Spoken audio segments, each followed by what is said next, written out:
What's up, people? Hello, and welcome back to the channel.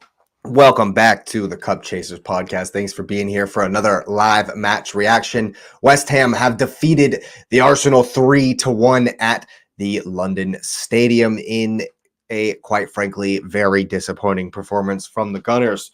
But when I saw the lineup, I was very happy. Very happy with the rotation. Glad that we definitely got some minutes for the likes of Vieira, for Havertz, for Trossard, for Nelson. Definitely good to see. Glad that that's how he went with the lineup, and I expected him to be heavily rotating. Uh, Glad to see that right off the gate. That being said, none of them took their opportunity to show up and have a game. None of the substitutes, none of the guys who came in and were presented with this opportunity to, for example, say Leandro Trossard has a great game and maybe puts in his name for the weekend, you know. But we're going to stick with Eddie because while he wasn't great in this game, he had the hat trick last game. So that's who gets to start on Sunday. Trossard could have done something about that. 100% could have done something about that, but did not have a good game. He was probably the best of those I've mentioned, but he did not have a good game at all. I thought we were halfway decent up until the first goal. We were doing some good things with the ball progressing well. I thought we played through the lines a little bit. They were very aggressive. Their press was very aggressive, must be said. And before the first goal, I thought we were handling it well. I will say that overall, I thought we got bullied a little bit as far as their aggressive press, and the likes of Kai and Fabio in there definitely got bullied a bit. But on the first goal, clear foul, clear shirt pull on Aaron Ramsdale. And Souček, who, let's be frank, is not the first time, probably won't be the last that he'll be in some sort of controversy. I'm sure Chelsea fans will know what I'm talking about. But he has a huge handful of Ramsdale's jersey and doesn't let go.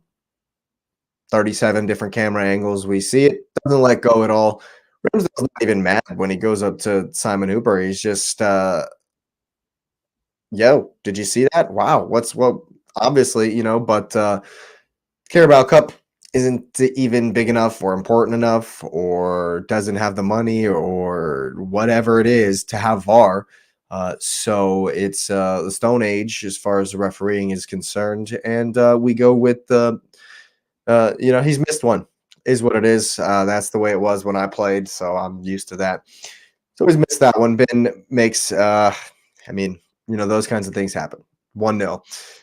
And I thought I don't think we necessarily were shell-shocked by the goal, but I don't think we really ever improved in the game.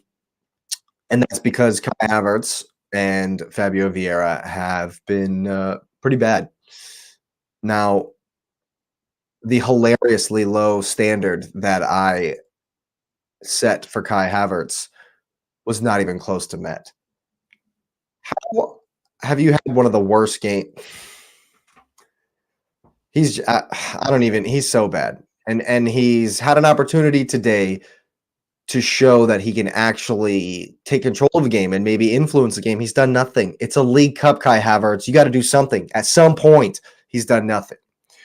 Even more disappointing is the fact that Fabio Vieira comes in and it's your moment to take the game by the scruff of the neck. Be the one that we play through. Be the one that everything's going through. Quick passing and moving, but he didn't do it either. He didn't take his opportunity either. It was a very poor display from him. Very disappointing to see. I've been very critical of Fabio Vieira in the past, rightly so. And I thought that at times this season he's been decent, but this was awful. This was awful through and through. And when your third midfielder, Jorginho, was also terrible, lots of misplaced passes early on too. It took him, when the center back, Mavropanos, ran the length of the pitch, it took Jorginho the whole length of the pitch to catch this guy. It's unbelievable. It's I don't understand why Mo Elneny didn't start this game. Give him a shot. Jorginho has been terrible this season. And to think, this is my biggest beef with Mikel Arteta in this game. I love the lineup. I actually love the substitutions. I thought everything but this one thing for Arteta was fine today. Why does Jorginho have the armband? I understand that he has experience, the oldest head on the team, but he was so poor. So poor. About the depth here, I don't think that we lack that much quality. The team wasn't actually that bad, DJ Ashby. Thanks for being here, by the way. The team sheet, I was very happy with the team sheet, so I wasn't worried about it at all. I thought we had the quality and the team that we put out could have played way better and fought with West Ham today. But when all three of your center midfielders barely even put a foot in, can hardly even be called what they did play in the game, you're not going to have anything. Reece Nelson got bullied, I don't know how many times by Paqueta. Jorginho got bullied, I don't know how many times by Paqueta. Like, it was just, they had no physical presence whatsoever. And you know going in that that's what West Ham's going to bring. You know that.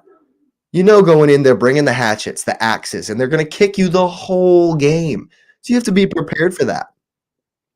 And I get it. I've just mentioned that there was no service. There was no, real fluidity from the midfield, from the defense through the midfield to Eddie, to Trossard, to Reese. And our system doesn't work when Vieira and Havertz decide to have shockers. The system just won't work. That being said, Eddie, buddy, you were really poor today, buddy. You were so poor today, man. The fact you were so poor today, the fact that you've had a hat trick last weekend means nothing going forward. It doesn't mean that we trust you to have a great game versus Newcastle, to come out and pull it out against Newcastle away because you scored a hat trick at Sheffield and couldn't even have a sniff at West Ham. Like, I mean, somebody had to step up today. And my thing about Jorginho being the captain means that we didn't really have a leader on the field. I don't even know who finished the game with the armband until Odegaard come on. I'm not even sure who had the armband. There was no leader on the field with Jorginho wearing the armband. How does Gabriel Magalhaes not have the armband? I mean, it's uncomfortable conversations, DJ Ash. You're totally right. Uncomfortable conversations. Where was ESR today? Where was Smith Rowe? Why not give him an opportunity? Kai Havertz is so bad that you need to be giving Smith Rowe more minutes. I get it. We spent $65 million, but at some point you got to just admit that you've made a horrendous mistake, is what it is. We should have seen Smith Rowe today.